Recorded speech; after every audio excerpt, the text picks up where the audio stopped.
चलिए, लाइव है हम आपके साथ, आवाज जा रही है हमारी। जो लोग भी हमें लाइव में देख रहे हैं, कमेंट बॉक्स में एक बार बताएंगे कि आप मुझे सुन पा रहे हैं, क्या मैं ऑडिबल हूं, आवाज हमारी जा रही है आपको। एक बार कमेंट बॉक्स में बताइएगा जल्दी से, उसके बाद हम लोग क्लास को स्टार्ट कर देंगे। हेलो, हाय सभी को, good morning, good morning, good morning everyone. Audible है, प्रॉपर ऑडिबल है, विजुअल है, एक बार कंफर्म कीजिएगा। Yes sir, yes sir. चलिए, तो देखिए, हम अपने क्लास में आप सभी को 2-3 पॉइंट्स के बारे में डिस्कस किए थे, याद है। सबसे पहले हमने आपको बताया था भाषा के बारे में, याद है। भाषा संप्रेषण का वह माध्यम होता है जिसके द्वारा हम अपनी भावनाओं को एक दूसरे के सामने में व्यक्त या अभिव्यक्त करते हैं, याद है ना। उसके बाद हमने संप्रेषण के बारे में भी चर्चा किया था। बोले थे संप्रेषण का मतलब होता है कम्युनिकेशन, कम्युनिकेशन का मतलब होता है आदान प्रदान करना। अर्थात पहला व्यक्ति जब बोलता है, दूसरा व्यक्ति उसके बातों को सुनता है, और सुनने के बाद में जब वह दूसरा व्यक्ति उसके बात के प्रति अगर फीडबैक देगा तो हम समझेंगे कि संप्रेषण की क्रिया सार्थक हुआ है। और संप्रेषण में फीडबैक कितना प्रकार का होता था? 3 प्रकार का। कौन कौन? मौखिक, लिखित और सांकेतिक। ये भी आपको याद होगा, है ना। उसके बाद हमने भाषा अर्जन और भाषा अधिगम पर भी चर्चा किए थे। और भाषा अर्जन अधिगम का चर्चा करने से पहले हम आपको अधिगम के बारे में भी बताए थे, याद है। अधिगम कितने शब्दों से मिलकर बना है? 2 शब्दों से मिलकर, अधि जोर गम। यानी कि अधि का मतलब होता है ज्ञान और गम का मतलब होता है जाना। तो ज्ञान की ओर जाना क्या है? अधिगम है ना। उसके बाद में हमने बोला था कि अनुभव के द्वारा किसी व्यक्ति के व्यवहार में अस्थायी परिवर्तन को ही हम लोग क्या कहते हैं? तो अधिगम कहते हैं। उसी को हम लर्निंग कहते हैं। ये भी याद था आपको, है ना। उसके बाद हमने कुछ महत्वपूर्ण तथ्य अर्जन अधिगम के बारे में फिर चर्चा किया था कि 0 से 5 साल में बच्चा अगर समाज में रहकर अपने आप भाषा को सीखता है, उसे क्या कहते हैं? अर्जन कहते हैं। और 5 साल के बाद विद्यालय परिवेश में भाषा को जाकर सीखता है, उसे क्या कहते हैं? अधिगम कहते हैं। हमने बताया था कि प्राकृतिक रूप से भाषा का सीखना अर्जन कहलाता है, जबकि अप्राकृतिक रूप से भाषा का सीखना क्या कहलाता है? अधिगम कहलाता है। उसके बाद हमने ये भी बताया था कि अनुकरण के द्वारा भाषा का सीखना अर्जन है, जबकि प्रयास और अभ्यास के द्वारा भाषा का सीखना क्या है? अधिगम है। अनौपचारिक रूप से भाषा का सीखना क्या है? अर्जन है। और औपचारिक रूप से भाषा का सीखना क्या है? अधिगम है। और एक क्वेश्चन भी हम उस पर कराए हुए थे, जिसका जवाब भी आप लोगों ने बहुत अच्छे तरीके से दिया था। आज हम लोग दूसरे पेज पर बढ़ेंगे। जो सेकेंड पेज है, उस सेकेंड पेज पर कुछ महत्वपूर्ण तथ्य पर हम लोग आएंगे। देखिएगा, लिखा होगा आपके नोट्स में महत्वपूर्ण तथ्य लिखा हुआ ना, इसमें अभी नहीं ना पढ़ा है। महत्वपूर्ण तथ्य। तो महत्वपूर्ण तथ्य पर हम लोग आज चर्चा करने वाले हैं। महत्वपूर्ण तथ्य का मामला कुछ इस प्रकार है कि जब आप इसको एक बार डिटेल में समझ लीजिएगा तो यहाँ से क्वेश्चन आने की संभावनाएं जो है आपके परीक्षाएं में बहुत ज्यादा बढ़ जाता है, और इसे सवाल आपसे पूछा जा सकता है। इसीलिए महत्वपूर्ण तथ्य को बड़ी ध्यान से आप समझने और सीखने का प्रयास कीजिएगा। सबसे पहला महत्वपूर्ण तथ्य में यह कहा जा रहा है कि भाषा अर्जित संपत्ति है। भाषा अर्जित संपत्ति है। तो अर्जित का मतलब क्या होता है, इसके बारे में समझिए। अर्जित का मतलब होता है खुद से कमाया हुआ। खुद से कमाया हुआ जो संपत्ति होता है उसे हम क्या बोलते हैं? अर्जित संपत्ति बोलते हैं, है ना। तो भाषा पिताजी दादाजी का दिया हुआ संपत्ति नहीं होता है, वो खुद से कमाया हुआ संपत्ति होता है। इस बात को आप मानते हैं?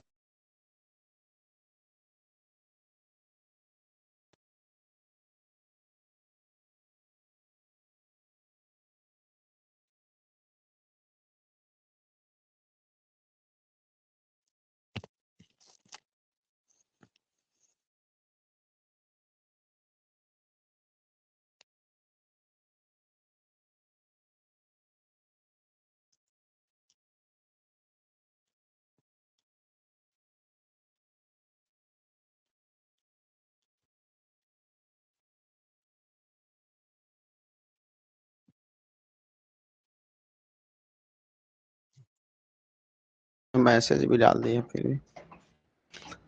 तो अर्जित संपत्ति का मतलब क्या होता है? जो खुद से कमाया हुआ संपत्ति हो। मतलब जिस संपत्ति को आपने खुद से नहीं कमाया है वह संपत्ति आपका अर्जित नहीं है।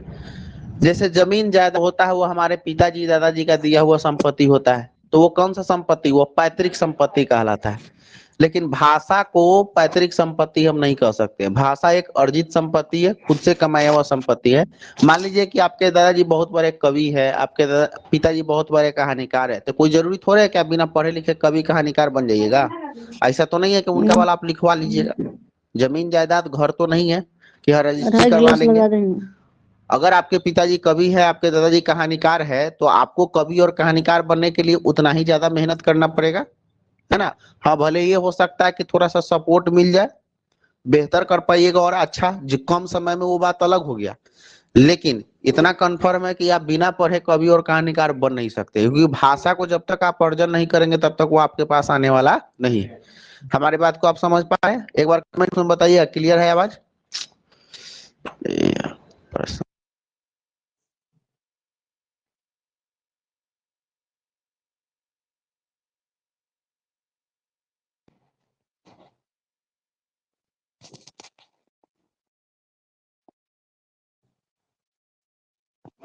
अभी बताइए 10 मिनट में सर पहुंचेंगे तक कितने बजे तक हो?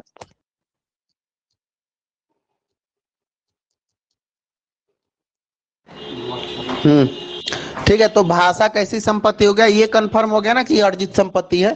भाषा पैतृक संपत्ति नहीं है, बल्कि भाषा कैसी संपत्ति है, अर्जित संपत्ति है। जब तक आप इसको लेंगे नहीं तब तक ये आपके पास आने वाला नहीं है। तो पहला पॉइंट क्लियर कि भाषा अर्जित संपत्ति नहीं है, भाषा पैतृक संपत्ति, भाषा अर्जित संपत्ति है, पैतृक संपत्ति नहीं है। ठीक है ना।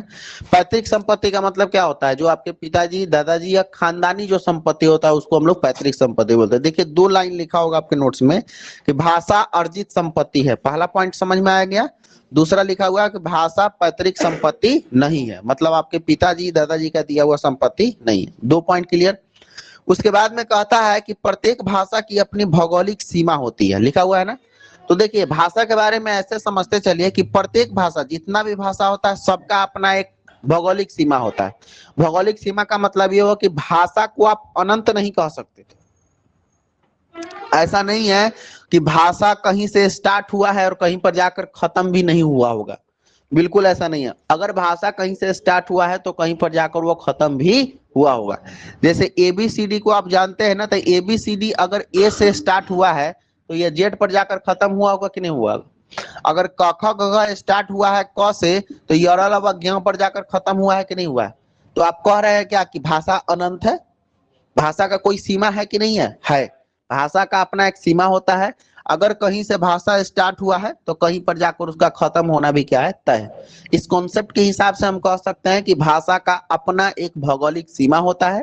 भाषा अनंत नहीं है, भाषा इनफाइनाइट नहीं है। भाषा कहीं से स्टार्ट हुआ है तो कहीं पर जाकर वह खत्म भी होगा। क्लियर है? चलिए अब उसके बाद देखिए उदाहरण भी दिए हैं। एबीसीडी डैश डैश करके जेड तक गया हुआ है, फिर क ख ग घ डैश डैश करके ज्ञ तक गया हुआ है। इसका मतलब क्या समझे आप? इसका मतलब हम ये समझे कि प्रत्येक भाषा का अपना एक भौगोलिक सीमा होता है। भाषा अनंत नहीं होता है। भाषा अगर कहीं से स्टार्ट हुआ है तो कहीं पर जाकर वो खत्म भी हुआ। ठीक है, बात क्लियर हुआ। भाषा कहीं से स्टार्ट हुआ है तो कहीं पर जाकर खत्म ही होगा। ठीक है ना, क्लास करना है। आई आई आई, है ना। तो भाषा कहीं से स्टार्ट हुआ है। सूरज ऑफिस जाके खोल दो तो थोड़ा चाबी वहां पे। भाषा कहीं से स्टार्ट हुआ है तो कहीं पर जाकर क्या होगा, खत्म भी हुआ होगा। ठीक है ना। अब आते हैं हम लोग नेक्स्ट पॉइंट पर। नेक्स्ट पॉइंट देखिए, एक बार समझ में आया, ऑनलाइन क्लास वाले बताएंगे। ये पॉइंट आपको समझ में आया कि अगर भाषा कहीं से स्टार्ट हुआ है तो कहीं पर जाकर वो खत्म भी हुआ होगा। प्रत्येक भाषा का अपना एक क्या होता है, भौगोलिक सीमा होता है। अगर कहीं से स्टार्ट हुआ है तो कहीं पर जाकर वो खत्म होना उसका क्या है, तय। उसके बाद में कहता है कि भाषा एक नियमबद्ध व्यवस्था। इसको अंडरलाइन कीजिएगा, सवाल आपसे किया जाएगा। भाषा एक नियमबद्ध व्यवस्था है। भाषा एक नियमबद्ध व्यवस्था। नियमबद्ध व्यवस्था का मतलब ये होता है कि भाषा सीखने का भी अपना एक क्रम होता है। जैसे हम आपको नियमबद्ध व्यवस्था बताते हैं कि आखिर उसका नियम क्या है। देखिएगा यहाँ पर बोर्ड पर ध्यान दीजिएगा, LSRW, इसको आप जानते हैं नहीं जानते हैं? एल फॉर होता है लिसनिंग, और लिसनिंग का मतलब होता है सुनना। इस पर होता है स्पीकिंग, स्पीकिंग का मतलब होता है बोलना। आर फॉर होता है रीडिंग, और रीडिंग का मतलब होता है पढ़ना। और डब्ल्यू फॉर होता है राइटिंग, और राइटिंग का मतलब होता है लिखना, है ना। तो आप यह समझिए कि LSRW, अगर इंग्लिश में याद करना है तो ऐसे याद कर सकते हैं, LSRW LSRW LSRW LSRW। अगर आप हिंदी में याद करना चाहते हैं तो सुबोपली सुबोपली सुबोपली सुबोपली सुबोपली, सु से सुनना, बो से बोलना, प से पढ़ना, ली से लिखना, ठीक है ना। और LSRW भी ऐसे याद कर सकते हैं, लिसनिंग स्पीकिंग रीडिंग और राइटिंग।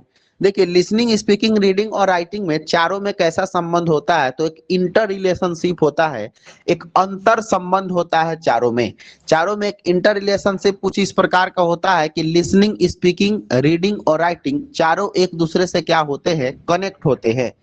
जब तक कोई व्यक्ति सुनेगा नहीं तब तक वो बोलेगा नहीं, और जब तक कोई व्यक्ति बोलेगा नहीं तब तक वो पढ़ेगा नहीं, और जब तक कोई सुनेगा नहीं, बोलेगा नहीं, पढ़ेगा नहीं, तब तक वो लिखेगा नहीं। इसीलिए चारों में क्या होता है, इंटर रिलेशनशिप होता है।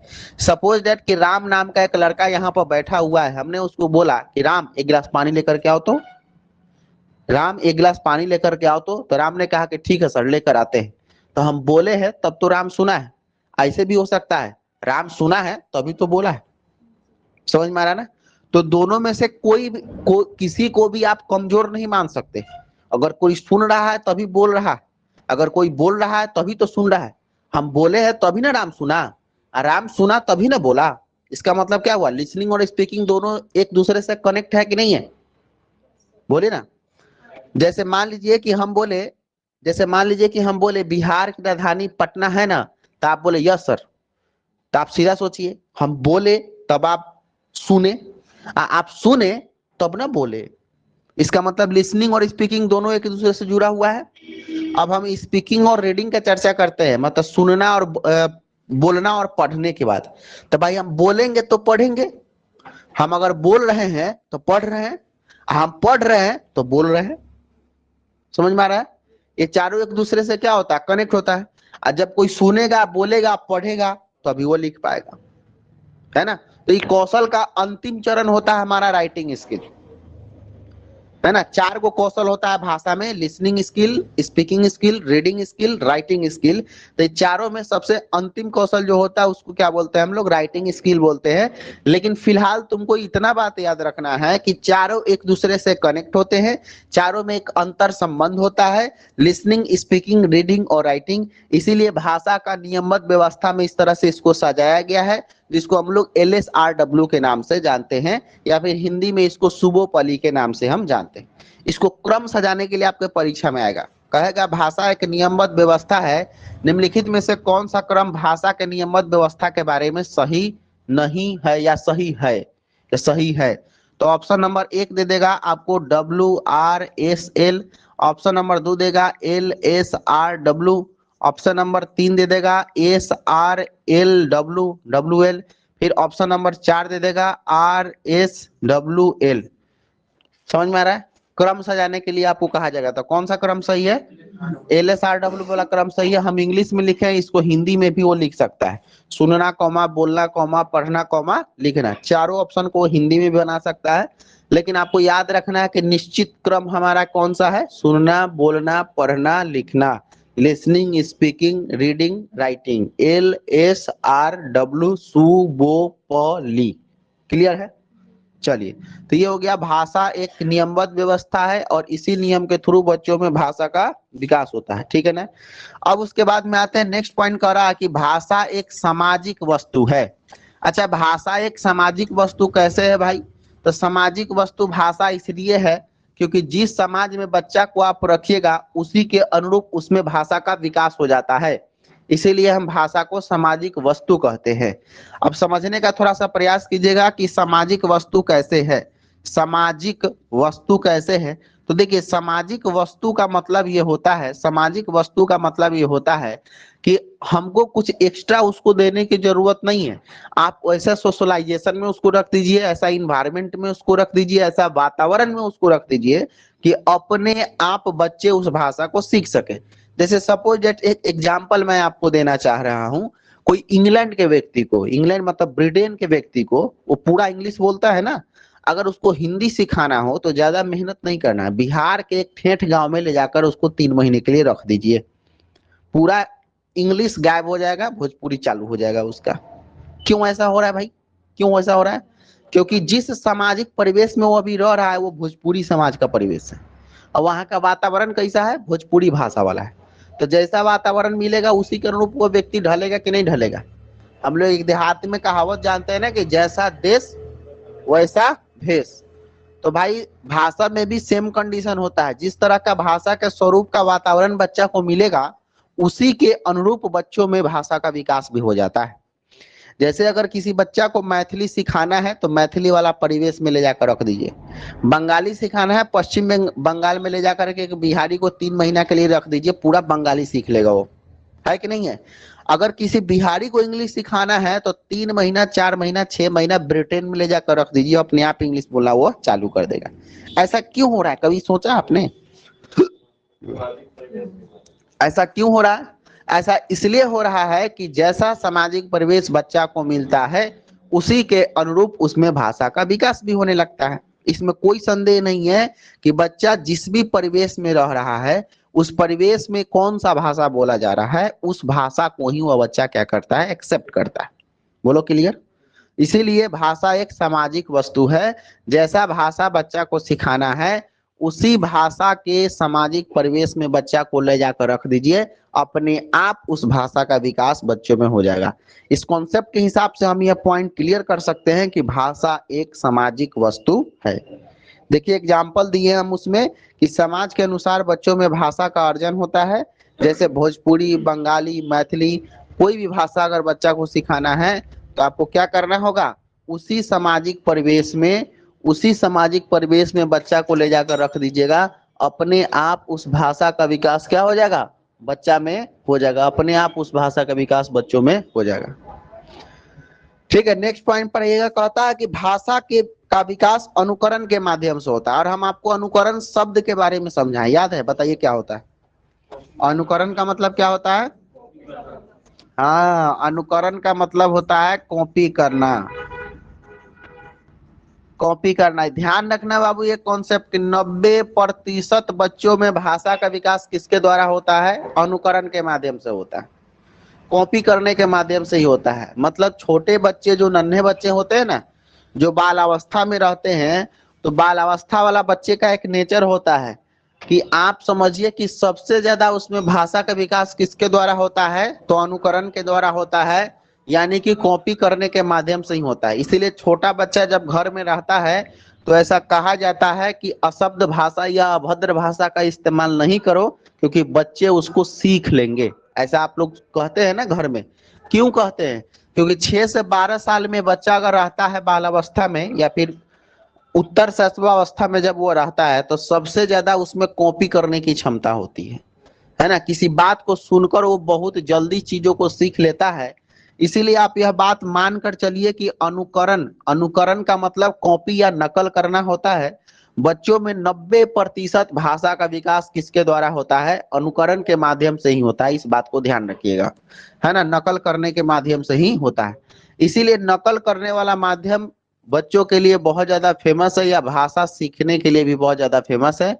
इसीलिए घर में हमेशा अभद्र और अशब्द भाषा का इस्तेमाल नहीं कीजिएगा, हमेशा सही और सार्थक भाषा का इस्तेमाल कीजिए, क्योंकि बच्चे जैसे सुनेंगे उसी के अनुरूप उसमें भाषा का विकास होगा। बोलो क्लियर। उसके बाद में कहता है कि भाषा निरंतर परिवर्तनशील है। समझ में आ रहा है कि नहीं? ये सब पॉइंट जो डिस्कस कर रहे हैं समझ में आ रहा है ना? यहाँ से क्वेश्चन आएगा, ठीक है ना, यहाँ से क्वेश्चन आएगा। हमने आपको अभी तक बताया भाषा कैसी संपत्ति है? अर्जित संपत्ति है। भाषा कैसी संपत्ति नहीं है? पैतृक संपत्ति नहीं है। भाषा एक नियमबद्ध व्यवस्था है, LSRW, listening, speaking, reading, writing. चारों में क्या होता है? एक अंतर संबंध होता है। प्रत्येक भाषा का क्या होता है? अपना एक भौगोलिक सीमा होता है। कहीं से भाषा स्टार्ट हुआ है तो कहीं पर जाकर, हाँ, कहीं से भाषा अगर स्टार्ट हुआ है तो कहीं पर जाकर खत्म भी होगा। भाषा का विकास किसके द्वारा माध्यम से होता है? अनुकरण के माध्यम से होता है। बच्चा कॉपी करके सबसे ज्यादा भाषा का विकास बच्चों में होता है। इतना क्लियर हो गया? चलो, सिर्फ जो है ना लेक्चर सुनते चलना कि हम इस लाइन में क्या कह रहे हैं, क्योंकि लेक्चर जितना आप लोग सुनिएगा ना उतना ही ज्यादा फायदा होगा आप लोग को, ठीक है। उसके बाद में कहता है कि भाषा निरंतर परिवर्तनशील है। भाषा का नेचर ही ऐसा होता है कि वो हमेशा परिवर्तनशील होता है। कभी कभी हिंदी को इंग्लिश और इंग्लिश को हिंदी हम लोग समझते हैं, हम अपने आम जीवन में भी कभी कभी हिंदी को इंग्लिश, इंग्लिश को हिंदी समझते हैं। जैसे आपको एक उदाहरण बता रहे हैं, मोबाइल शब्द का यूज तो आप लोग सब लोग करते होंगे। मोबाइल एक इंग्लिश वर्ड है। मोबाइल क्या है? एक इंग्लिश वर्ड है। लेकिन अगर एबीसीडी का जो एम भी नहीं जानता है वो भी मोबाइल शब्द का प्रयोग करता है। अगर कोई अनपढ़ व्यक्ति हो जो एबीसीडी का एम नहीं जान रहा है, वो भी किस शब्द का प्रयोग करता है? मोबाइल का। अगर आप उसको कहिएगा अरे वाह आप तो इंग्लिश बोल रहे हैं, तो बोलेगा ना ना ऐसा हो ही नहीं सकता, आप पढ़े लिखे हम ये नहीं, इंग्लिश कहाँ से बोल देंगे। जबकि वो सही में मोबाइल इंग्लिश वर्ड को ही वो बोल रहा है। सही है कि नहीं बताइएगा। क्रिकेट, क्रिकेट कैसा वर्ड है? इंग्लिश वर्ड है ना। प्ले ग्राउंड कैसा वर्ड है? इंग्लिश वर्ड है। कभी कभी हिंदी के फेट फाट में भी हम उसको इस्तेमाल कर देते हैं कि चलो खेलने प्ले ग्राउंड में, आधा इंग्लिश बोले आधा हिंदी बोल दिए, ठीक है ना, प्ले ग्राउंड। और कहते कि चलो खेलने खेल के मैदान में, तब वो पूरा सार्थक हिंदी होता। उसके बाद में आपको एक बहुत ही सुंदर एग्जांपल दे रहा है, जैसे ट्रेन। ट्रेन, जो व्यक्ति बिल्कुल अनपढ़ होगा, एबीसीडी का टी नहीं जानता होगा, वो भी क्या कहता है? ट्रेन पकड़ने जा रहे हैं। उसको अगर आप कहिएगा कि अरे ट्रेन पकड़ने जा रहा है, आप तो इंग्लिश बोल रहे हैं, तो व्यक्ति मानने को बिल्कुल तैयार नहीं है, क्योंकि उसके दिमाग में है कि हम अनपढ़ है, हम इंग्लिश बोल ही नहीं सकते। लेकिन वो बोला वर्ड कौन सा? इंग्लिश वर्ड ही बोला है, ट्रेन। क्योंकि ट्रेन का हिंदी क्या होता है? रेलगाड़ी। रेलगाड़ी होता है ना। अब देखिए, समझने का प्रयास कीजिएगा कि आप मामला कितना पेचीदा है कि कभी कभी इंग्लिश को हम लोग हिंदी और हिंदी को कभी कभी इंग्लिश, ऐसे भी हो रहा है। जैसे एक अच्छा एग्जांपल देते हैं, ब्यूटी पार्लर। ब्यूटी पार्लर का नाम सुने होंगे। ब्यूटी पार्लर एक ऐसा वर्ड है जो हमको लगता है कि दुनिया का 99.9% लोग ब्यूटी पार्लर को ब्यूटी पार्लर ही कहते होंगे, लेकिन ब्यूटी पार्लर इंग्लिश वर्ड है। ब्यूटी पार्लर कैसा वर्ड है? इंग्लिश वर्ड है। लेकिन जो महिला एबीसीडी का बी नहीं जानती है, वो भी क्या बोलती है बताइएगा? वो भी क्या बोलती है? ब्यूटी पार्लर ही बोलती है। लेकिन हिंदी क्या होता है उसका? महिला मुंह काया पलट श्यामपट। समझ है ना। तो आप सोचिए, कोई महिला अगर ब्यूटी पार्लर में जाए, अगर उससे आप पूछे कि कहाँ जा रही हैं, तो बोलेगी कि महिला मुंह काया पलट श्यामपट में जा रहे हैं। ऐसा लग रहा है कि कीर्तन मंडली में जा रही है, मैंने ये शब्द से। तो कोई भी महिला क्या बोलती है? ब्यूटी पार्लर में जा रहा है ना। लेकिन आप उसको कहिए कि आप इंग्लिश बोल रहे हैं, तो विश्वास करेगा नहीं। पढ़ा लिखा जो होगा वो समझ जाएगा कि हाँ ये इंग्लिश वर्ड है। लेकिन अनपढ़ कोई महिला को कहिए कि आप इंग्लिश बोल नहीं है, तो उनको बिल्कुल भी यह बात पचेगा नहीं। वो कहेगा नहीं, हम कैसे इंग्लिश बोल सकते हैं, हम तो हिंदी बोलेंगे, क्योंकि हम पढ़े लिखे नहीं है। अब हमारे बात को समझिए। इतना उदाहरण देने के बाद में आपको समझ में आया कि भाषा परिवर्तनशीलता की तरफ है।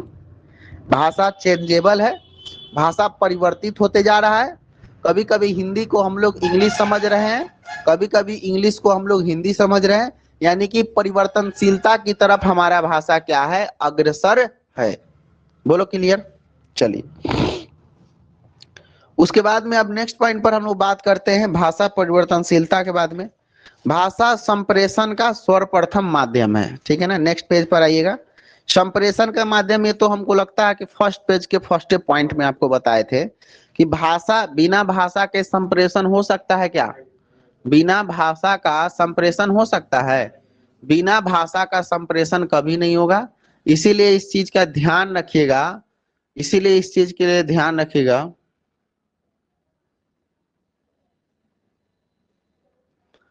इसीलिए इस चीज का ध्यान रखिएगा कि संप्रेषण संप्रेषण पॉसिबल तब है जब हमारे पास में क्या है? भाषा है। भाषा अगर हमारे पास में नहीं है, तो आप यह मान कर चलिए कि संप्रेषण पॉसिबल नहीं है। भाषा है हमारे पास में, तभी संप्रेषण को पॉसिबल माना जाएगा। संप्रेषण का मतलब क्या समझे? अभी आपको थोड़ी देर पहले बताए थे, कम्युनिकेशन। कम्युनिकेशन का मतलब क्या? आदान प्रदान का। आदान प्रदान करना तब पॉसिबल है जब हमारे पास है क्या है? भाषा है। भाषा अगर हमारे पास नहीं है, तब हम आदान प्रदान नहीं कर सकते। इसीलिए भाषा संप्रेषण का माध्यम, ठीक है। उसके बाद नेक्स्ट पॉइंट पर कह रहा है कि भाषा ध्वनि, शब्द, व्याख्या आदि का समूह है। एक बार बोर्ड की तरफ आप लोग नजर कीजिएगा, फिर ये पॉइंट्स आपको समझ में आ जाएंगे कैसा है। देखिए, सबसे पहले हम बात करते हैं भाषा का। तो ध्वनि, ध्वनि सबसे छोटा इकाई होता है भाषा का, है ना। ध्वनि से मिलकर क्या बनता है? वर्ण। तो वर्ण के बारे में आप जानते होंगे कि वर्ण भी कितना प्रकार का होता है? दो प्रकार का। एक होता है हमारा स्वर वर्ण, और एक होता है हमारा कौन सा वर्ण? व्यंजन वर्ण। अगर हम क ख ग घ की बात करेंगे तो ये हमारा कौन वर्ण है? व्यंजन वर्ण है। अगर हम अ आ ई की बात करेंगे तो ये हमारा कौन वर्ण है? स्वर वर्ण है। लेकिन दोनों है तो वर्ण ही ना, चाहे वो स्वर हो चाहे वो व्यंजन हो, और इन्हीं वर्णों के मेल से हमारा क्या बनता है? शब्द। जैसे अगर हम एक शब्द लिखे हैं अ आकार आम आम, तो बताइए अ आकार क्या है? तो ये स्वर वर्ण है। और म क्या है बताइएगा? तो व्यंजन वर्ण है। तो इन्हीं वर्णों के मेल से ये अ आकार आम आम यह क्या बन गया? तो यह हमारे पास बन गया शब्द। ये हमारे पास क्या बन गया? शब्द। ठीक है, बात को समझ पा रहे हैं? तो भाई देखिए, ध्वनि सबसे छोटी इकाई हो गया, उसके मेल से बना वर्ण। वर्ण कितना प्रकार का? 2 प्रकार का। स्वर हो गया, व्यंजन हो गया। अब इन्हीं वर्णों के मेल से क्या बना? शब्द। शब्द कौन बना? आम। और शब्दों के मेल से क्या बनेगा? शब्दों के मेल से बनेगा वाक्य। जैसे हम आपके सामने लिख रहे एक वाक्य कि राम आम राम आम खाता है। ठीक है, अब यह एक क्या हो गया? यह हमारा एक क्या है? वाक्य है। लेकिन इस वाक्य में कितने सारे शब्द है? तो शब्दों के मेल से फिर क्या बना? वाक्य बना। और वाक्यों के मेल से क्या बनेगा? वाक्यों के मेल से क्या बनेगा? तो वाक्यों के मेल से बनेगा व्याख्या। जैसे हम लेक्चर दे रहे हैं, लेक्चर हम लेक्चर दे रहे हैं ना, तो हमारे लेक्चर में कितना सारा वाक्य शामिल है। पिछले आधे घंटे से जब हम बोल रहे हैं तो हम अपने लेक्चर में तो बहुत सारा वाक्य बोल दिए होंगे। तो उन्हीं वाक्यों का समूह क्या कहलाएगा? व्याख्या, यानी कि लेक्चर। और आप मानकर चलिए कि इन्हीं सभी का समूह कहलाता है क्या? हमारा इन्हीं सब का समूह हमारा क्या कहलाता है? भाषा कहलाता है। ठीक है, ध्वनि के बाद में वर्ण, वर्णों के मेल से बना शब्द, शब्दों के मेल से बना वाक्य, वाक्यों के मेल से बना व्याख्या, और इन सब के समूह को हम लोग क्या करेंगे? भाषा। ठीक है, बहुत बोलिए, क्लियर है ना? तो ये क्लियर हो गया कि भाई भाषा का स्वरूप जो होता है वो कुछ इस प्रकार होता है। भाषा का निर्माण कुछ इस प्रकार से हो रहा है कि ध्वनि, फिर उसके बाद वर्ण, वर्ण के बाद शब्द, शब्द के बाद वाक्य, वाक्य के बाद व्याख्या, और इन सभी का समूह भाषा। क्लियर है? चलिए, कहता है उसके बाद में कि हाँ, उसके बाद एक और पॉइंट होगा, भाषा एक प्रकार से स्मृति कोश या शब्दकोश का भी काम करता है। उस लाइन को पेंडिंग कीजिएगा, अभी वो बाद में हम आपको समझाएंगे। ठीक है ना? ठीक है, सिम्मी अंजुम हम क्लास के बाद में डाल देंगे, क्लास के बाद में डाल देंगे। ठीक है ना? क्लास के बाद में पीडीएफ में डाल दूंगा। ठीक है, उसके बाद में देखिए क्या कहता है, उस लाइन को पेंडिंग में डालें ना, उसको बाद में देखेंगे हम। ठीक है, उसके बाद में कहता है कि भाषा सामाजिक सांस्कृतिक रूप से बनती है। अभी हम आपको बताएं कि बच्चा को जैसा सामाजिक परिवेश दीजिएगा, जैसा सांस्कृतिक परिवेश दीजिएगा, उसी के अनुरूप बच्चों में भाषा का विकास होगा। बताइए, मानते हैं इस बात को? जैसा सामाजिक परिवेश, जैसा सांस्कृतिक परिवेश, उसी के अनुरूप भाषा का विकास। अच्छा देखिए, हमारा कल्चर बहुत डिपेंड करता है हमारे व्यक्तित्व के विकास में, हमारे पर्सनालिटी के डेवलपमेंट में। हमारा समाज और हमारा संस्कृति बहुत डिपेंड करता है। हमारा जैसा समाज होता है उसी के अनुसार हमारा बुद्धि भी विकसित होता है। मानते हैं कि नहीं इस बात को? हमारा जैसा कल्चर होता है उसी के अनुरूप हम में पर्सनालिटी डेवलप होता है, व्यक्तित्व का विकास होता है ना? जैसे दिल्ली वाला कल्चर और बिहार वाला कल्चर, दोनों में काफी अंतर है। अंतर है कि नहीं है? दिल्ली वाले कल्चर में और बिहार वाले कल्चर में काफी अंतर है। दिल्ली वाला कल्चर में अपने पापा को अगर तुम कहते हो तो कोई दिक्कत नहीं है।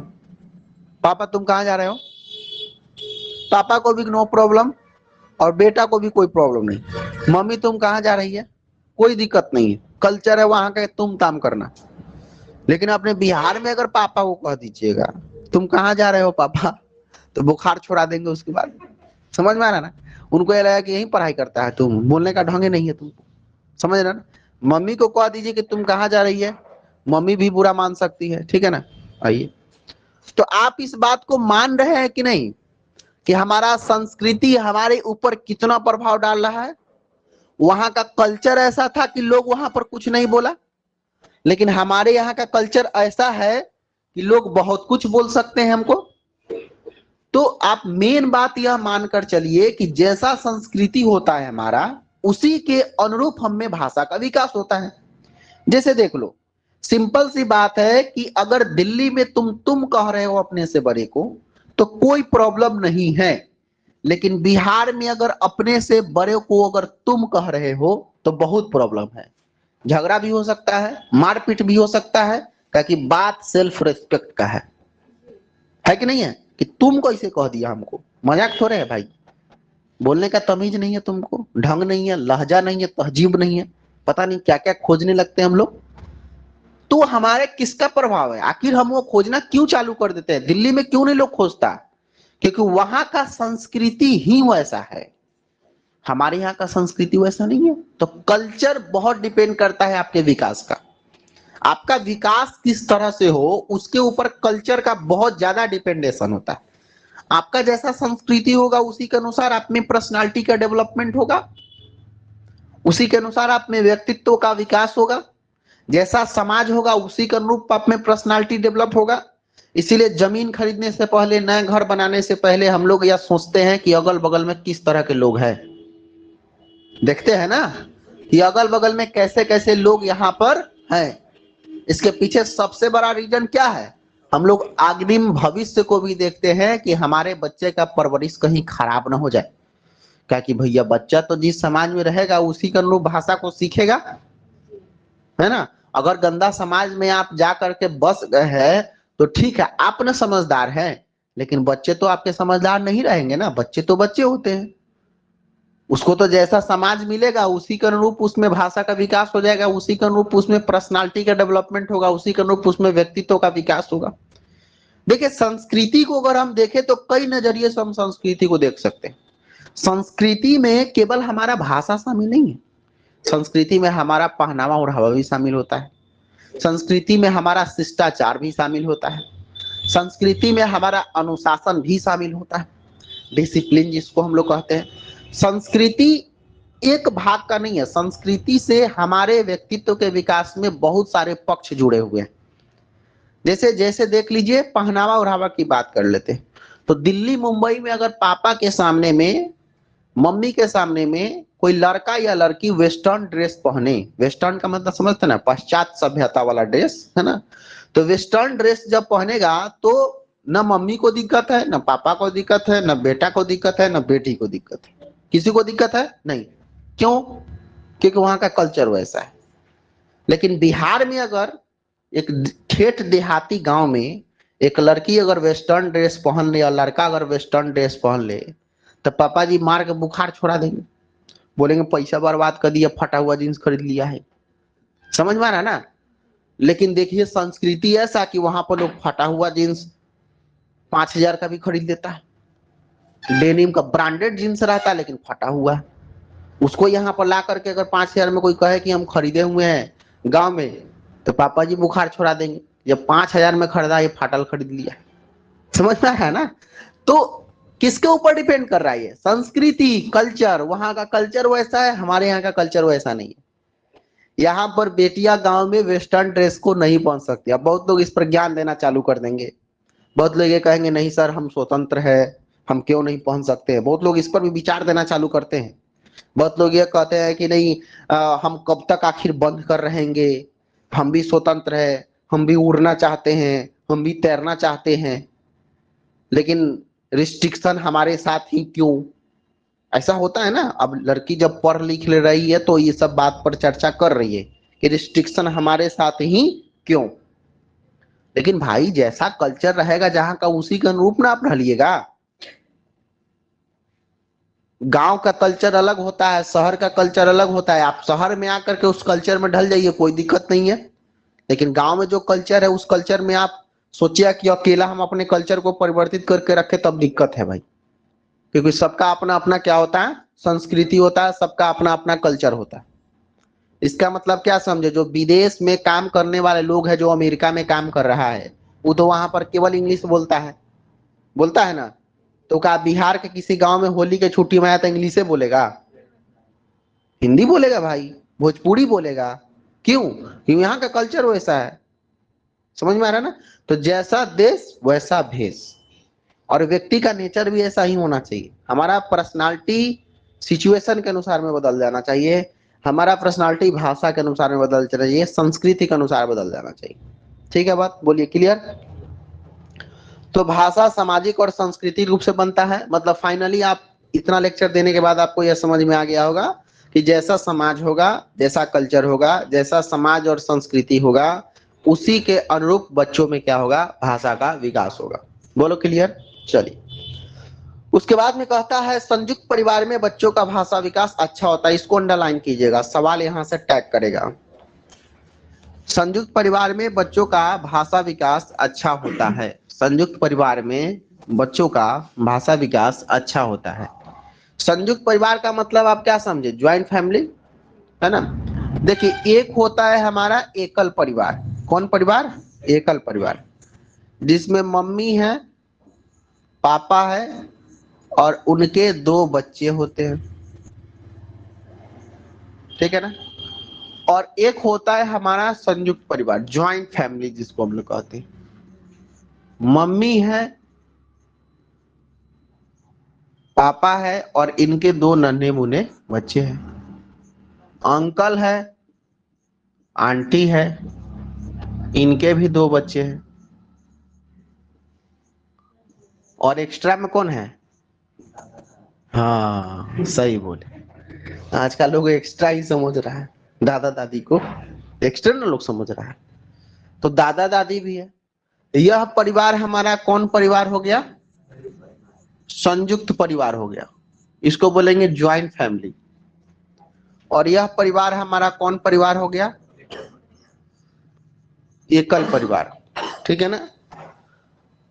अब समझने का प्रयास कीजिएगा कि आखिर इस परिवार में बच्चों का भाषा विकास मनोविज्ञान के अनुसार में कैसे अच्छा हो रहा है, और एकल परिवार में बच्चों का भाषा विकास क्यों नहीं अच्छा हो रहा है।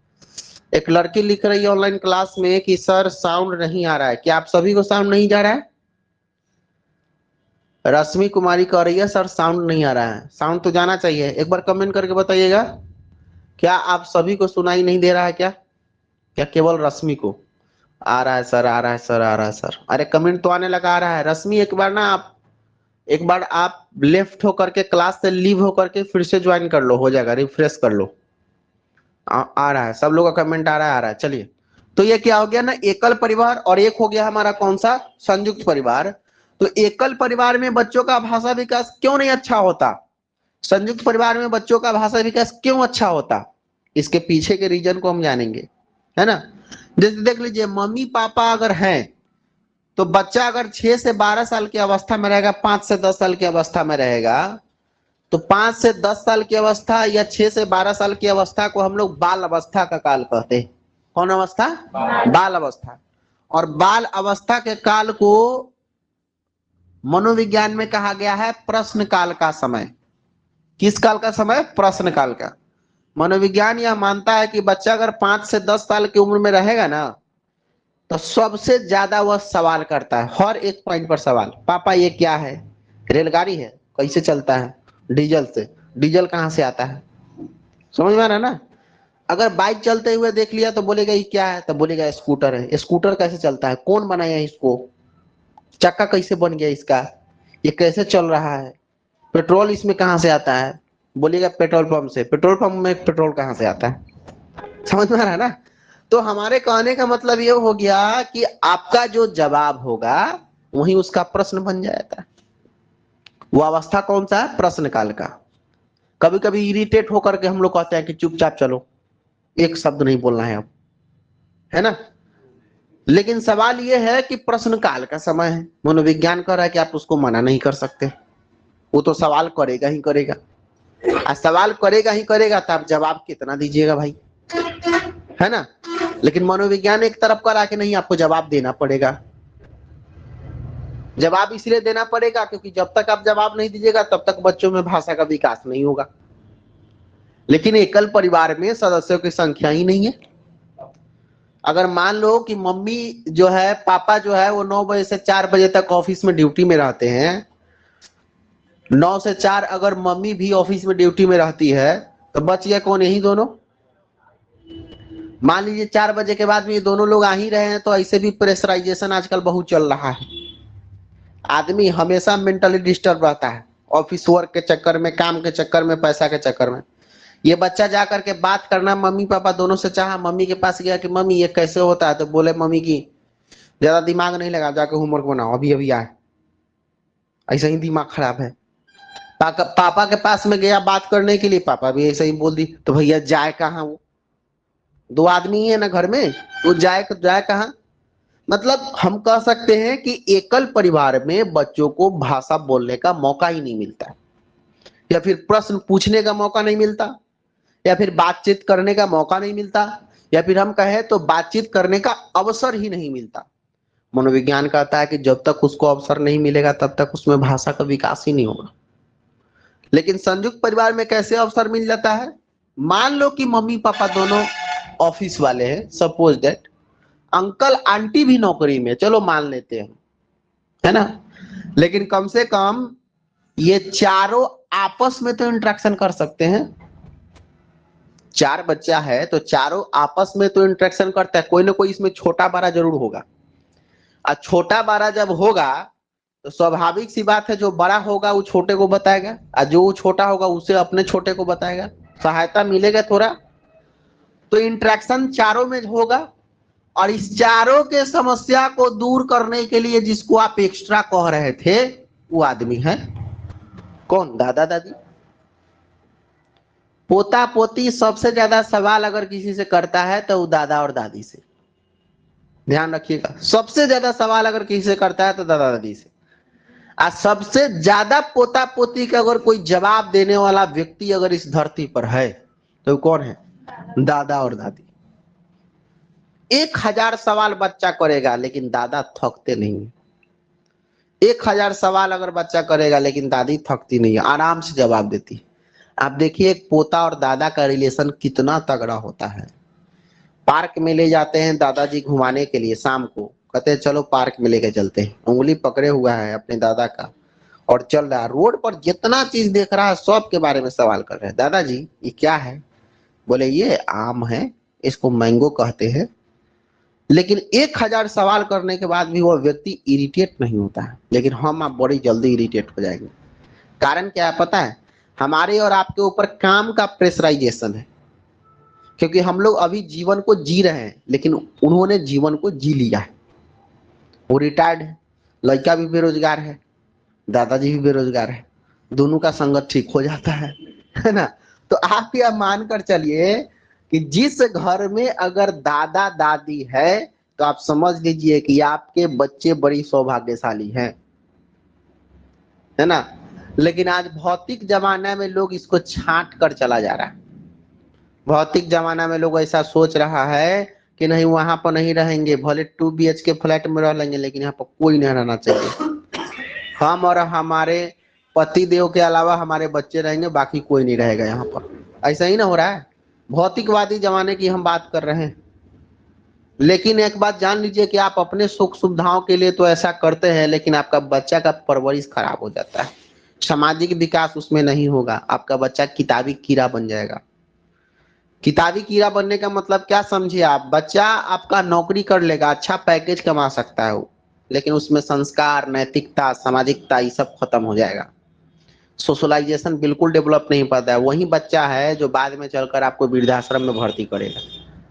वृद्धाश्रम जानते हैं ना, लाखों का पैकेज कमा रहे बेटे का ही माता पिता आज वृद्धाश्रम में भर्ती है, जाके देख लीजिए, जाके अवलोकन कीजिए। उसमें 100 गो अगर वृद्ध महिला अगर उसमें होगी तो आप हम इस बात की गारंटी देते हैं, 100 अगर महिला उसमें वृद्ध लोग जो हैं तो उसमें से 80 ऐसे लोग होंगे जिनके बेटा बहुत ही सफल होगा, बहुत बहुत सफल, विदेश में लाखों करोड़ों का पैकेज कमा रहा होगा, लेकिन उनके माता पिता कहाँ हैं? अभी वृद्धाश्रम में। पता है उस बच्चों में क्या हुआ है? सामाजिकता और नैतिकता समाप्त हो गया है। और सामाजिकता और नैतिकता समाप्त होने के पीछे कारण क्या है? केवल दोषी वो बच्चा नहीं है, हम आप भी दोषी। क्योंकि पढ़ाई के चक्कर में कभी कभी हम अपनों से बहुत ज्यादा दूर कर देते हैं उसको, और इतना दूर कर देते हैं कि हमको एक दिन वो भूल जाता है। समझ रहे हैं? इसलिए 5 साल के पहले बच्चा को कहीं भी हॉस्टल में नहीं भेजिए, 5 साल तक खूब प्यार दीजिए, मम्मी पापा का प्यार उसको चाहिए, उससे बातचीत कीजिए, उससे हंसिए खेलिए बोलिए, टाइम दीजिए उसको, ठीक है ना। उसके बाद में इस बात का भी ध्यान रखना है कि 5 साल के बाद अगर बच्चा को पढ़ने के लिए भेज रहे हैं कहीं, तो ज्यादा प्रेशराइज मत कीजिए। हॉस्टल फैसिलिटी आजकल आ गया है, लोग अपना टेंशन खत्म के चलते हॉस्टल में डाल देता है। उसके पीछे सबसे बड़का रीजन है मम्मी या छुटकारा पाना चाहती है कि कम से कम परेशानी से बच जाएंगे भाई हॉस्टल में रहेगा तो। लेकिन बहुत गलत कर देते हैं, सामाजिकता एकदम खत्म हो जाएगा उसमें, सोशलाइजेशन बिल्कुल डेवलप नहीं होगा, बच्चा किताबी कीड़ा बन जाएगा आपका, स्थिर हो जाएगा।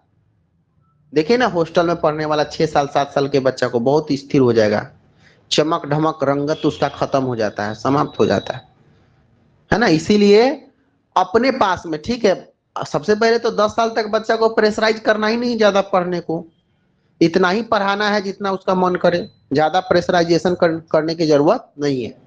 10 साल के बाद में बच्चा अपने आप धीरे धीरे धीरे धीरे पढ़ाई के ट्रैक को पकड़ लेता है। हम लोग हमारे भौतिकवादी जमाने में सबसे बड़ा प्रॉब्लम यही ना है कि मतलब पैदा होते आइंस्टीन बना दो इसको। माता पिता का हमेशा एक्सपेक्टेशन आता है कि हमारा बेटा आईएएस बनेगा, हमारा बेटा आईपीएस बनेगा, अब बेटा अभी नर्सरी क्लास में पढ़ ही रहा है। समझ में आ रहा है ना। तो ज्यादा प्रेशराइज करना ठीक नहीं है, जिस क्लास में है उसके अनुसार आप एक्सपेक्टेशन रखिए, आप उम्मीद और अपेक्षा रख रहे हैं अपने बच्चों से, रखिए, कोई गलत नहीं है, लेकिन जितना उसका उम्र है, जितना उसका क्षमता है, उसी कर लो। समझ में आ रहा है ना। तो इसीलिए इन सब चीजों पर हमको क्या करना है, ध्यान देना है। अब आप ही बताइए, संयुक्त परिवार में बच्चों का भाषा विकास अच्छा क्यों हो रहा है? क्योंकि यहाँ पर बच्चा को बोलने कहने सुनने का ज्यादा अवसर मिला है, चारों बच्चे एक दूसरे से बातचीत कर रहे हैं, चारों बच्चों का जवाब देने के लिए दादा दादी भी है, और इनसे इंटरेक्शन काफी अच्छा हो रहा है। और जहां पर बच्चों का इंटरेक्शन ज्यादा होगा वहां पर भाषा का विकास अच्छा होगा। बोलिए क्लियर।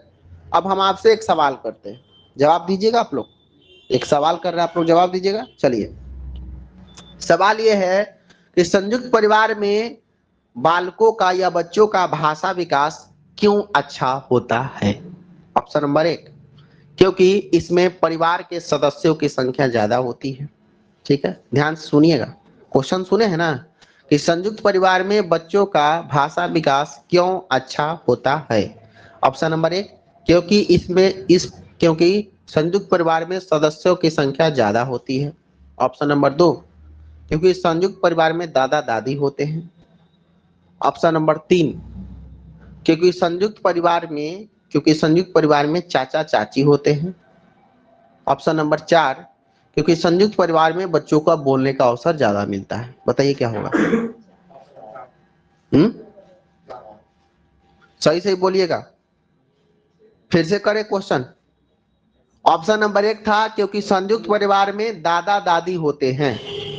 ऑप्शन नंबर 2 है क्योंकि संयुक्त परिवार में सदस्यों की संख्या ज्यादा होती है। ऑप्शन नंबर 3, क्योंकि संयुक्त परिवार में चाचा चाची होते हैं। ऑप्शन नंबर 4, क्योंकि संयुक्त परिवार में बच्चों को बोलने का अवसर मिलता है। बताइए क्या। ठीक है, सही है, लग रहा है सही आप लोगों को। हाँ,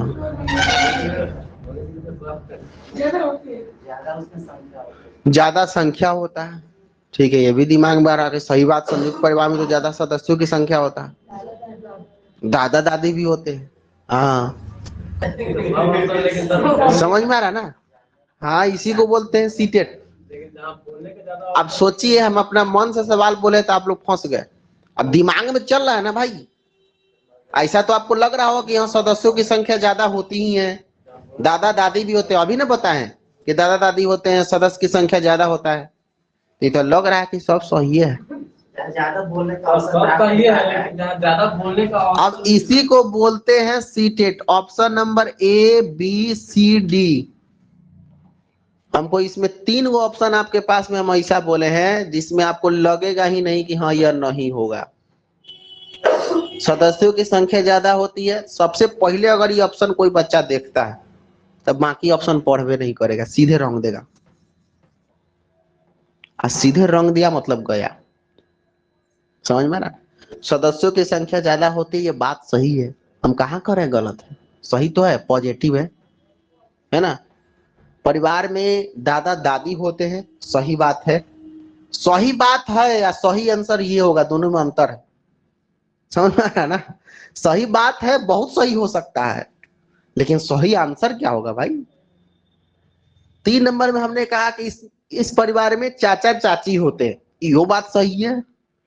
चाचा चाची है कि नहीं है, ये भी बात हमको पॉजिटिव ही लगा, तो तीनों का तीनों पॉजिटिव दिख रहा है। और चौथा आंसर क्या कह रहा है हमारा, क्योंकि इसमें बच्चा को बोलने कहने सुनने का अवसर मिलता है। हाँ, बाकी जो ऑप्शन नंबर 1 2 3 था सही तो है, लेकिन यह हमको क्या करा रहा है, एकीकृत फोकस करा रहा है, सेंटर्ड फोकस। सेंटर्ड फोकस का मतलब केवल अपने बारे में, कि सदस्यों की संख्या ज्यादा होना, दादा दादी का होना, चाचा चाची का होना। लेकिन 4 नंबर ऑप्शन एक ऐसा ऑप्शन है जो बाकी तीनों ऑप्शन को अपने अंदर समाहित कर रहा है। 4 नंबर कह रहा है कि बोलने कहने सुनने का अवसर ज्यादा मिलता है संयुक्त परिवार में बच्चों को। कैसे मिलेगा भाई, क्योंकि परिवार में सदस्यों की संख्या ज्यादा है इसलिए, क्योंकि दादा दादी है इसलिए, क्योंकि चाचा चाची के बच्चे हैं इसलिए। समझ रहे हैं ना। तो आप मान के चलो कि ये तीनों था बतासा, है तो व्हाइट कलर का, लेकिन इसी में रसगुल्ला निकालना है आपको अलग से, वो भी व्हाइट कलर ही है। समझ में आ रहा है ना। मतलब ऐसे आपको क्वेश्चन को टेकल करना होगा परीक्षा में। आपको लगेगा कि चारों का चारों सही है, आ नहीं पढ़े रहिएगा तो ऑप्शन नंबर 1 जैसे हम बोले हैं कि संयुक्त परिवार में सदस्यों की संख्या ज्यादा होती है, तो मार कर आप पक्का आ जाइएगा, गारंटी। अगर पूरे अवधारणा को नहीं पढ़े हैं तब, लेकिन अवधारणा को अगर बेस्ट तरीके से आप पढ़े हैं तो इतना कंफर्म है कि आप 4 नंबर ऑप्शन तक पहुंच जाइएगा। आज जो यहां तक पहुंच जाएगा वो 8% वाला में आ जाएगा। जानते हैं ना 8% वाला कौन है। इस बार पास लोगों की संख्या 8% और फेल लोगों की संख्या 92%। समझ में आया ना। तो 8% वाला में आने के लिए इस तरह के ऑप्शन करने का चुनाव आप में होना चाहिए, कैपेबिलिटी आप में होना चाहिए कि हम कैसे छांट सके इस तरह के ऑप्शन को। ठीक है, बोलो क्लियर। तो इस कॉन्सेप्ट में हमने क्या सीखा भाई, संयुक्त परिवार में बच्चों का भाषा विकास अच्छा होता है। संयुक्त परिवार में सुपर हिट था सर डी, वाह वाह बहुत अच्छा। संयुक्त परिवार में बच्चों का भाषा विकास अच्छा होता है, उसके पीछे सबसे बड़ा रीजन क्या है, क्योंकि संयुक्त परिवार में बच्चों को ज्यादा से ज्यादा बोलने कहने सुनने का अवसर मिलता है। और आज ही याद कर लेना फिर से एक और बात, एकदम गांठ बांध के, सीटेट में ना ऐसा हो ही नहीं सकता। अवसर शब्द जो होता है वो सकारात्मक टैग है। कौन सा टैग है, सकारात्मक टैग है, सकारात्मक टैग है, सकारात्मक टैग है, पॉजिटिव टैग इसको माना गया है। ध्यान रखना हमेशा इस बात का कि बच्चा को जितना ज्यादा कहने सुनने बोलने का अवसर मिलेगा उतना ही ज्यादा उसमें भाषा का विकास होगा। जितना कम उसको सुनने बोलने कहने का अवसर मिलेगा उतना ही कम उसमें भाषा का विकास होगा। बोलो क्लियर, कंफर्म हो गया। जितना ज्यादा बोलने कहने सुनने का अवसर उतना ही ज्यादा उसमें भाषा का विकास, जितना कम बोलने कहने सुनने का अवसर उतना ही कम उसमें भाषा का विकास। बोलो क्लियर। चलो, उसके बाद में कहता है भाषा सोचने महसूस करने और चीजों से जुड़ने का उत्तम साधन है। अंडरलाइन करो इसको, भाषा सोचने चीजों से जुड़ने का सबसे उत्तम साधन माना गया है। तो देखिए आपको ध्यान देना है, आपको ध्यान देना है इस पर, आपको ध्यान देना है इस पर कि भाषा सोचने महसूस करने और चीजों से जुड़ने का सबसे उत्तम साधन कैसे है। देखिए हमारे पास अगर भाषा नहीं रहता ना तो हम सोच नहीं पाते, मनोविज्ञान कह रहा है हमको। अब देखिए हमारे पास अगर भाषा नहीं रहता तो हम अभी आंख बंद कीजिए, आप आंख बंद करके ऐसे सोचिए ताजमहल, यहाँ पर लिखा गया होगा, समझ में आ रहा ना। आंख बंद कीजिए और ऐसे सोचिए ताजमहल लिखा गया। जैसे सोचिए फिर से लाल किला लिखा गया, और लाल किला का पिक्चर भी हमको दिखाई दे रहा है, ऐसा लग रहा है कि हम वहां पर अब घूम रहे हैं। समझ में आ रहा ना। ताजमहल का पिक्चर हमको दिखाई दे रहा है, लिख भी लिए, वहां पर चले भी गए, घूम रहे हैं, विचरण कर रहे हैं, लेकिन ये तब पॉसिबल है जब आपके पास में भाषा है। आपके पास भाषा ही नहीं होता तो आप ऐसे सोचते ताजमहल कहां लिखा है? समझ में आ रहा है ना? आप ऐसे सोचते आंख बंद करके लाल किला महसूस करते, कहां लिखा है? क्योंकि आपके पास भाषा ही नहीं है। लाल किला देख कर आ जाइए तो पूरा सीन याद कर जाए कहां से कौन। हाँ, तो वही कह रहे हैं कि अगर आपके आप मान लीजिए लाल किला देख करके आए तो विजुअलाइज किए आप लाल किला को, लेकिन सपोज दैट कि अगर आपको लाल किला को महसूस करना हो कि लाल किला कैसा है, लाल किला लिखा कैसे जाता है, तो इस चीज के लिए तो भाषा की जरूरत है आपको, है ना? सोचने और महसूस करने के लिए, सोचने के लिए भाषा की जरूरत है, महसूस करने के लिए। महसूस का मतलब समझिए क्या होता है? महसूस का मतलब क्या होता है कि जब तक आपके पास में भाषा नहीं रहेगा आप फील नहीं कर सकते। महसूस का मतलब क्या होता है? फील। और ये फील कहां से बना है? इमोशन से। और इमोशन को क्या कहते हैं हिंदी में? संवेग। हिंदी में नहीं, मतलब मनोविज्ञान की भाषा में संवेग। और संवेग को हम लोग कहते हैं इमोशन। बोलिए ना। इमोशन दो प्रकार के हो सकते हैं, एक सकारात्मक, एक नकारात्मक। तो इमोशन अगर दो प्रकार का हो सकता है, तो सकारात्मक और नकारात्मक, तो बताइए यह कौन सा इमोशन है? इस इमोशन को हम लोग क्या बोलेंगे? अरे मूर्खा धीराज, सकारात्मक की नकारात्मक? महसूस तो कर भी करता है, लेकिन सकारात्मक है कि नकारात्मक है? हैं? बताइए। इसको हम लोग सकारात्मक इमोशन बोलते हैं, पॉजिटिव इमोशन है। समाज के नजरिए से मत देखिए, समाज तो इसको निगेटिव समझता है। समाज के नजरिए से हमको नहीं देखना, हमको साइकोलॉजी के नजरिए से देखना है। तो प्यार जो होता है वो सकारात्मक इमोशन है, लेकिन घृणा, घृणा जानते हैं? हेट, हेट जानते हैं ना? तो घृणा जो होता है वो हमारा कौन सा इमोशन है? वह हमारा नकारात्मक इमोशन है। सुख कौन सा इमोशन है? सुख, फीलिंग हैप्पी। फीलिंग हैप्पी सकारात्मक इमोशन, लेकिन फीलिंग सैड नकारात्मक इमोशन। इमोशन दो प्रकार, एक दुखदाई होगा, एक सुखदाई होगा, है ना? वैसे ही पहले लोग क्या करता था कि भाषा के द्वारा अपनी इमोशन को शेयर करता था किसी के सामने, लेकिन भौतिकवादी जमाना में लोग इमोशन को कैसे शेयर कर रहे हैं? व्हाट्सएप स्टेटस पर, फेसबुक स्टेटस पर चल रहा है ना।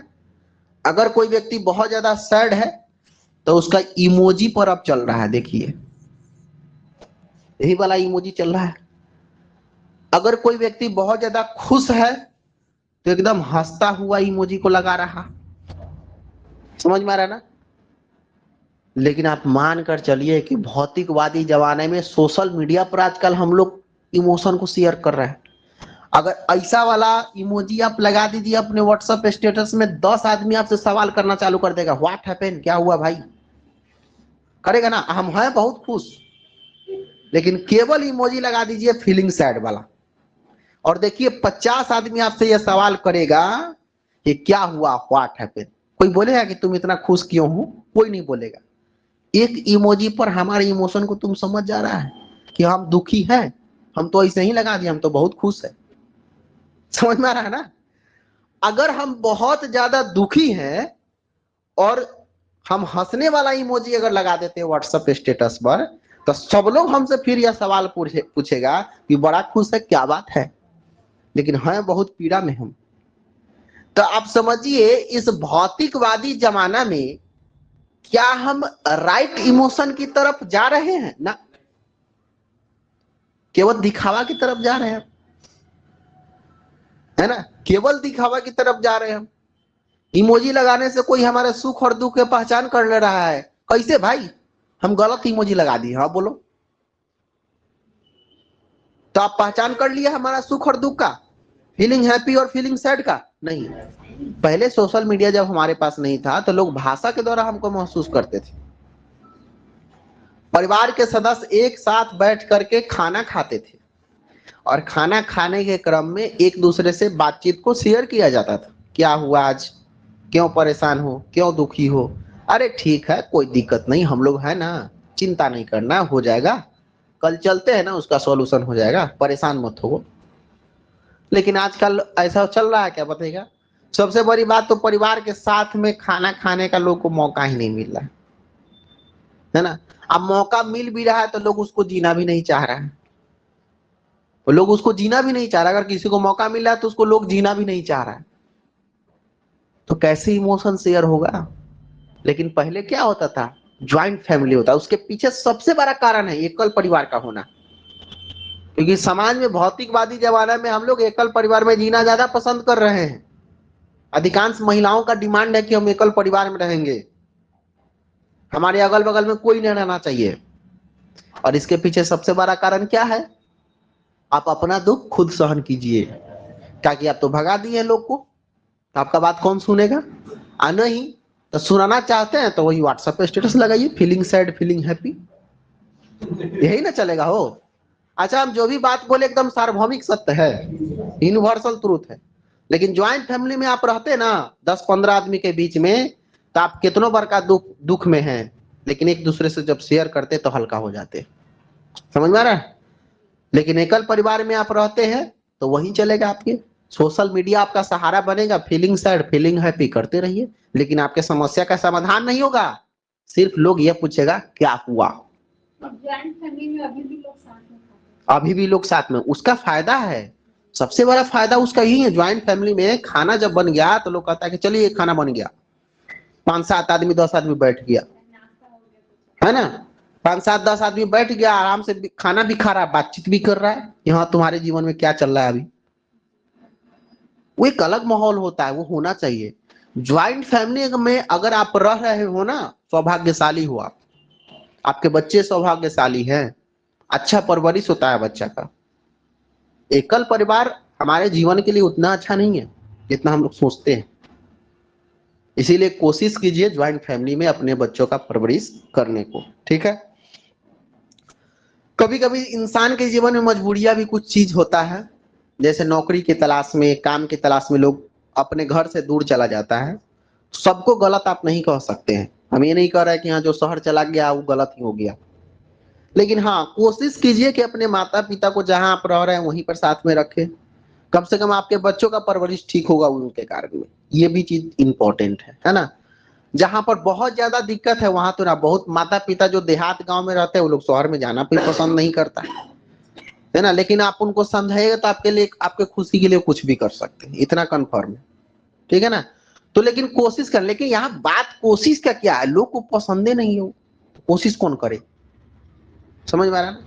भौतिकवादी जमाना में उन लोग को पसंद ही नहीं है कि ना भले ठीक है वहीं पर बढ़िया है, टेंशन फ्री है, इधर ठीक है हम लोग अपना।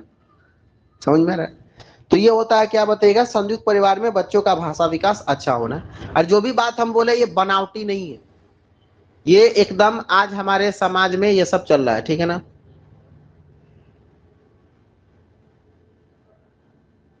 कोई बात नहीं फिरोज, टेंशन नहीं लेना है। अब उसके बाद में देखिए क्या कहता है कि भाषा सोचने महसूस करने, महसूस करने का मतलब समझ गए, सोचने का मतलब समझ गए, चीजों से जुड़ने। हाँ, जुड़ने का भी उत्तम साधन है भाषा। कहां से जुड़ने, समाज से जुड़ने, परिवार से जुड़ने, बस में जुड़ना, ट्रेन में जुड़ना। अगर आप ट्रेन की यात्रा कर रहे हैं, 4 आदमी सीट पर बैठा हुआ है, तो वहां पर जा करके आप सबसे पहले आपको खड़ा होना है, खड़ा होने के बाद थोड़ा सा इंतजार करना है, थोड़ा सा इंतजार करने के बाद हाय हेलो कर लेना है, उसके बाद कहना है भाई साहब थोड़ा सा एडजस्ट कीजिएगा। तो आदमी आप इतना प्यार से बात किए रहेगा, वो आदमी कह नहीं सकता कि ना नहीं करेंगे, बोलेगा हाँ ठीक है यार बैठ जाइए कोई दिक्कत नहीं। बैठ जाने को अरे धन्यवाद थैंक यू सो मच, बैठ गया, उसके बाद एडजस्ट कर गया अपने आप को। लेकिन ये किसके द्वारा पॉसिबल हुआ, भाषा के द्वारा। लेकिन अगर आप रूड व्यक्ति होते हैं, ट्रेन में चढ़ते 4 आदमी बैठा हुआ, बोलते कि 4 आदमी है घसकिए, बैठना है हमको, कोई नहीं घसकेगा, घसकेगा कोई, कोई नहीं घसकेगा, बोलेगा कि जगह कहाँ है। वो समझ गया कि आदमी टेढ़ा है, कोई ठीक नहीं है इसका, बैठ जाएगा। उसके बाद में हो सकता है कि पूरा सीट हाँप ले। समझ में आ रहा है ना, उस तरह के रूड व्यक्ति को कोई बैठा सकता है नहीं। तो जुड़ने का उत्तम साधन कौन है, हमारा भाषा। 5वीं क्लास में कविता को आपने पढ़ा होगा कि मीठी वाणी बोलिए मन का आपा खोए, औरों को शीतल करे आपहु शीतल होए। कोयल जो है सूखे पेड़ की टहनी पर बैठ करके ये गीत गा रही है। इसमें अंगुली बाल वाला कहानी पढ़े आप लोग, 5वीं की 4थी क्लास में था, 5वीं में आई थिंक। अंगुली माल डाकू वाला कहानी और बुद्ध भगवान की कहानी। बोले कि भाई रुको, तो बुद्ध भगवान क्या बोले कि हम तो रुक गए, तुम कब रुकोगे।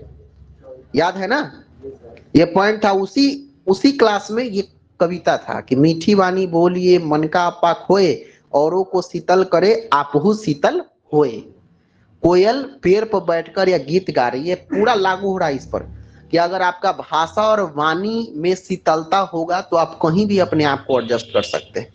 वो ट्रेन में, बस में, कहीं भी। समाज में देखते हैं 2 टाइप का लोग होता है। एक व्यक्ति ऐसे होते हैं जिसके बारे में नकारात्मक धारणा लोग रखता है कि फलाना व्यक्ति, अच्छा फलाना जी को आप जानते हैं कि हाँ जानते हैं, कैसा आदमी है, भारी 420 है कि नहीं है। लेकिन आप ही के मोहल्ला में एक ऐसे आदमी होते हैं, कोई बोलता है फलाना जी को जानते हैं, आपके मोहल्ला में घर रहता है, हाँ जानते हैं, कैसा आदमी, अरे बहुत बढ़िया आदमी भाई, बहुत अच्छे है, बहुत सामाजिक आदमी, बड़ा अच्छा व्यवहार है उनका, बड़ी अच्छी अनुशासन है, बढ़िया है, बहुत अच्छा है। तो 2 टाइप के लोग है कि नहीं आपके मोहल्ले।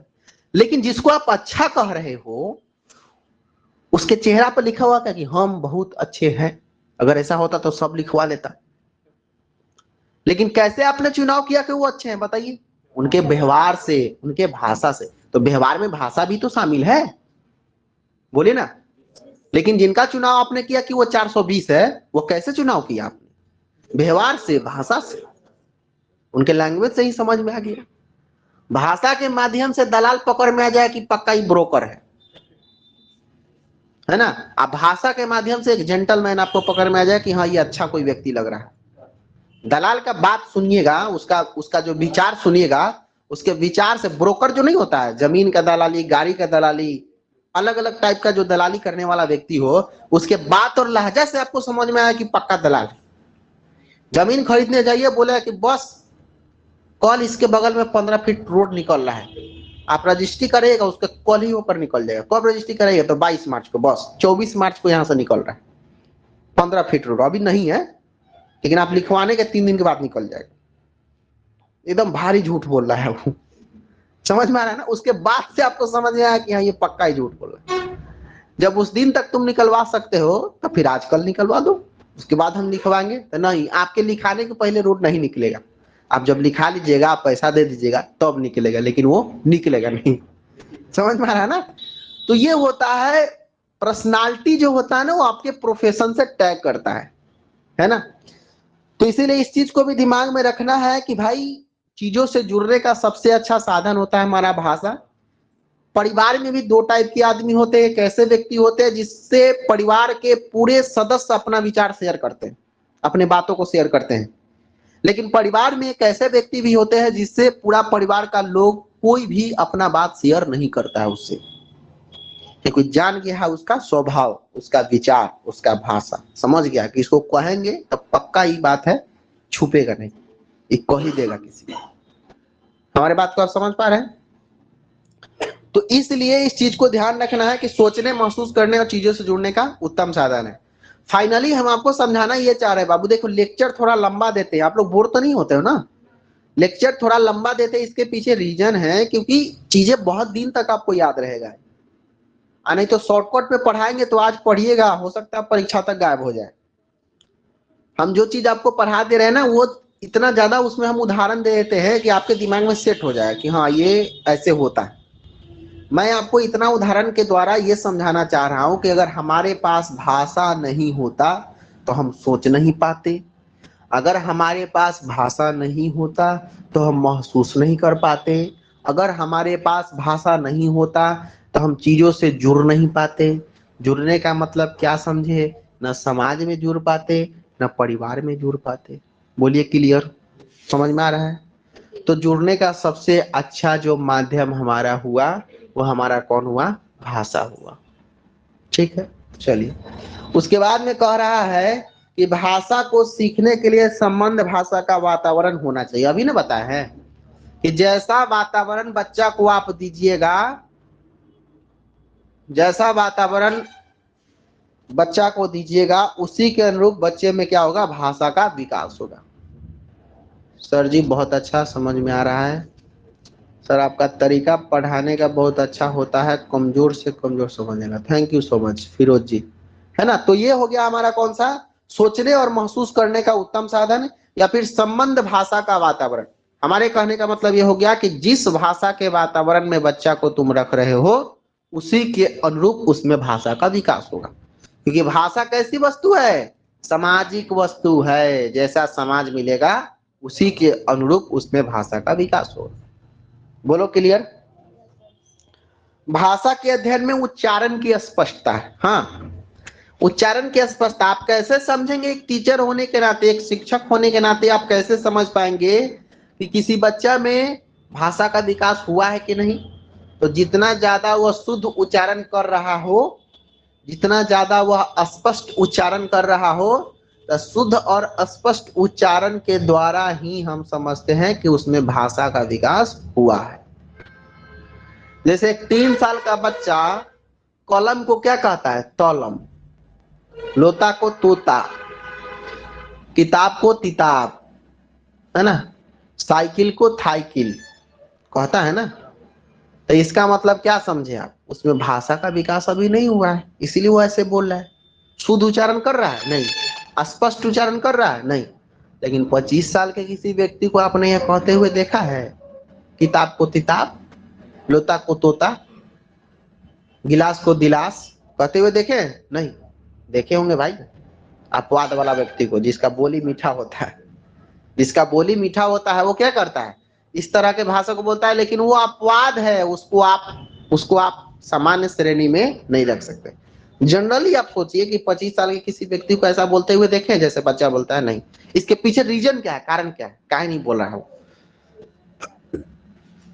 क्योंकि 25 साल के व्यक्ति में भाषा का विकास हो चुका है, जबकि 3 साल के बच्चों में भाषा का विकास नहीं हुआ था। तो आप ध्यान रखना, मैं आपको समझाना ये चाह रहा हूं कि अगर आप मेजरमेंट, मूल्यांकन, इवैल्यूएशन करना चाहते हो कि किस बच्चा में भाषा का विकास हुआ है और किस में भाषा का विकास नहीं हुआ है, तो उसके पीछे सबसे बड़ा कारण क्या हो सकता है, सबसे अच्छा साधन हो सकता है पहचानने का क्या साधन, ये समझ लीजिएगा कि जिस बच्चा में अगर उच्चारण शुद्ध और स्पष्ट हो रहा है, हम समझेंगे कि उसमें भाषा का विकास हो गया। जिस बालक में उच्चारण स्पष्ट और शुद्ध नहीं हो रहा है, हम समझेंगे उसमें भाषा का विकास अभी नहीं हुआ।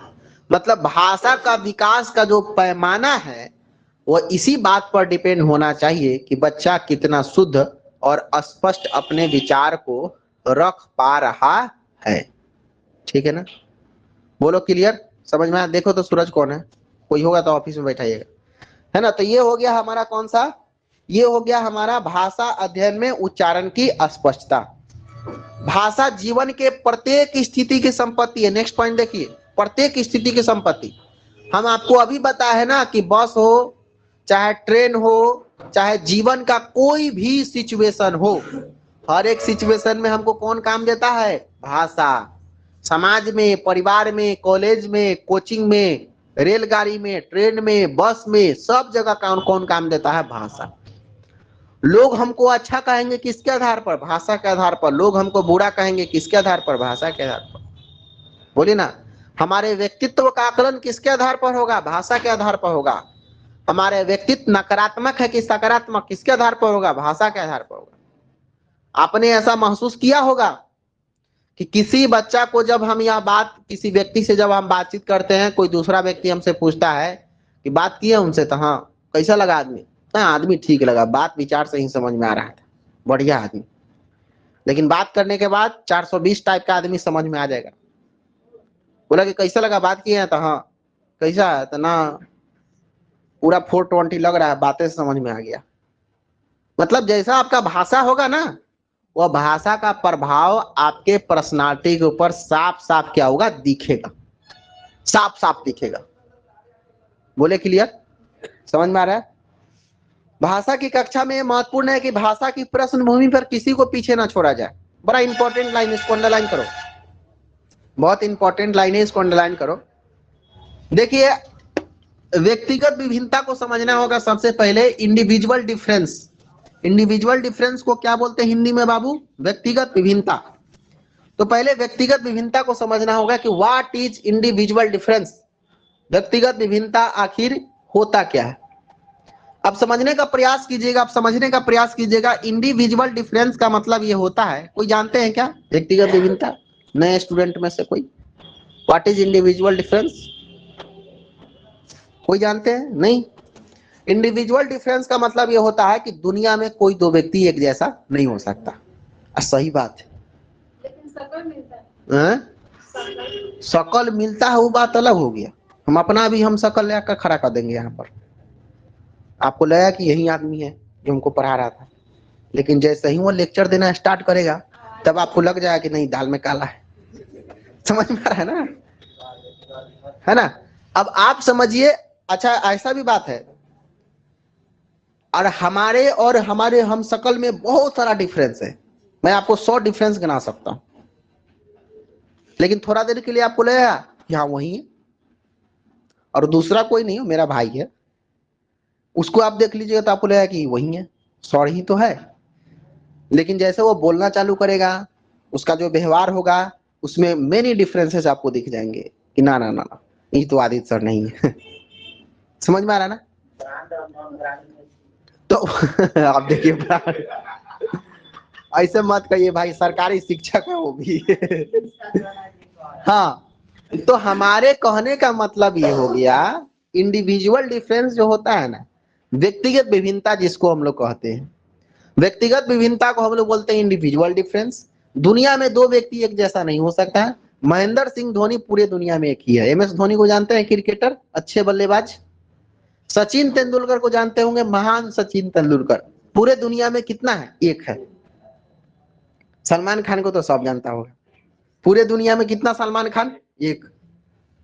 कैटरीना कैफ को भी जानते होंगे, पूरे दुनिया में कितना कैटरीना कैफ? एक। आपको ये सर केवल सेलिब्रिटी के नाम ले रहे हैं, वो सब तो एक है ही है। हम कहेंगे आप भी पूरे दुनिया में एक ही है, आप भी पूरे दुनिया में एक है कि नहीं? बताइए आप, आपको जैसा कोई है यहाँ पर? बताइए, माने आपके चेहरा के जैसा कोई और है? नहीं है।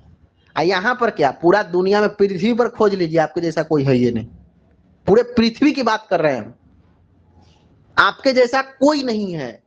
मतलब A to Z आपके जैसा कोई व्यक्ति हो ही नहीं सकता इस पृथ्वी पर। इसीलिए हर आदमी अपने आप में स्पेशल है। अगर आपको कोई कहता है कि तुम बहुत खराब हो, तो आप कह दीजिए कि हमरा जैसा मिलवो नहीं करेगा। सही बात है, सबका चेहरा अपने आप में स्पेशल होता है भाई। लेकिन चेहरा की ही केवल बात हम नहीं कर रहे हैं, बुद्धि के आधार पर भी विभिन्नता हो सकता है, शारीरिक संरचना के आधार पर भी विभिन्नता हो सकता है, ज्ञान के आधार पर भी विभिन्नता हो सकता है। लंबाई, कोई लंबा है, कोई चौड़ा है, कोई मोटा है, कोई पतला है, कोई काला है, कोई गोरा है, कोई प्रतिभाशाली बालक है तो कोई पिछड़ा बालक कोई सामान्य बालक है, किसी का बुद्धि तेज है, किसी का बुद्धि कमजोर है कि नहीं है? ये क्या है? इंडिविजुअल डिफरेंस है। ये क्या है? ये व्यक्तिगत विभिन्नता है। तो आप मान कर चलो कि दुनिया में जब दो व्यक्ति एक जैसा नहीं हो सकता है, तो आप एक मास्टर होकर ये कैसे सोच लिए हैं कि हमारे क्लास में पढ़ने वाला जितना बच्चा है वो सब एक के जैसा होगा? हो सकता है कभी? नहीं। कोई जल्दी सीखने वाला होगा, कोई लेट से सीखने वाला होगा, कोई बहुत लेट से सीखने वाला होगा, और इस चीज को आपको एक्सेप्ट करना होगा। आप इस पर ऐसे नहीं कह सकते कि देखो तुम्हारे साथ में ये पढ़ता है, देखो इसको कैसे याद हो गया, तुमको कहीं नहीं याद हुआ। नहीं याद हो गया भाई, इसका बुद्धि तेज होगा, उसका कमजोर है, इसलिए नहीं हुआ। इसके पीछे रीजन इंडिविजुअल डिफरेंस है। हम समझाना क्या चाह रहे हैं, आप समझ रहे हैं? एक मास्टर होने के नाते कभी भी आप यह बात नहीं सोच सकते हैं कि क्लास में सभी बच्चे एक जैसे ही हो। सब बच्चों का अपना अपना व्यक्तिगत विभिन्नता होता है, डिफरेंस होता है। कोई जल्दी, कोई